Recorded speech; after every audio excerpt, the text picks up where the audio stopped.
Hi friends, welcome to our channel காரக்குழம்பு.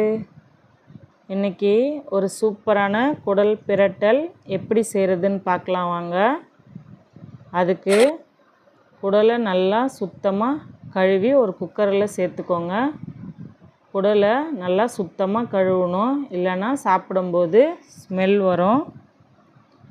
அது கூடவே ஒரு தக்காளி,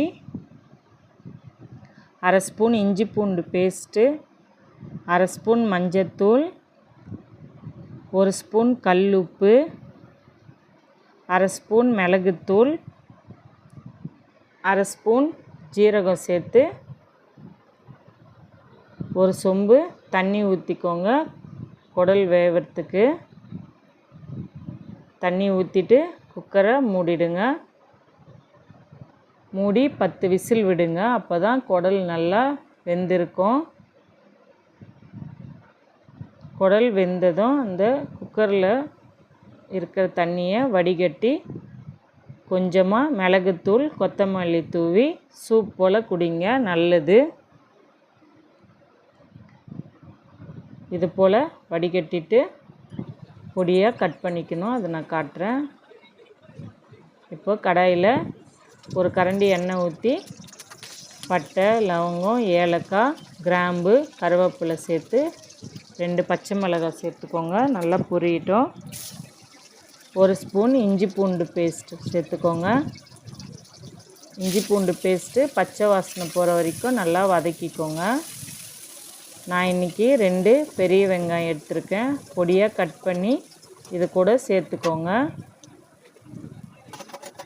சேர்த்து வெங்காயம் நல்லா வதங்கி வரணும்.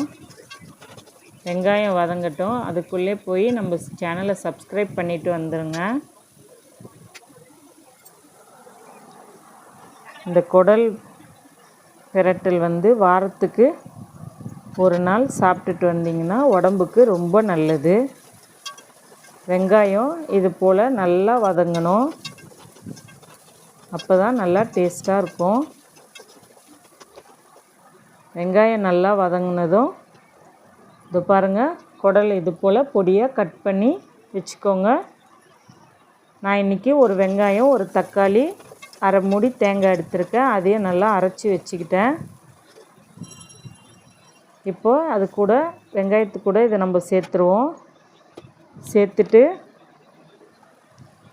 ஒரு ஸ்பூன் உப்பு, அரை ஸ்பூன் மஞ்சத்தூள்,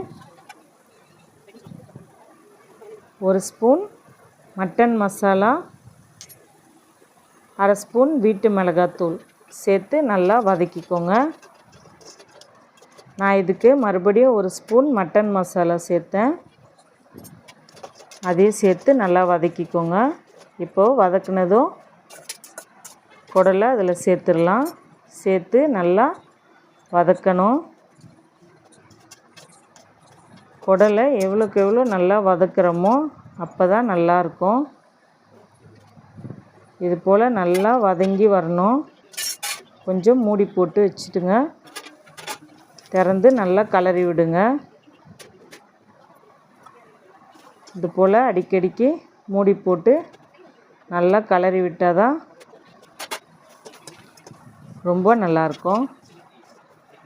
பாருங்கள், இது போல் வரணும். நல்லா சுருண்டு வந்தால் தான் ரொம்ப நல்லாயிருக்கும். Okay, bye friends.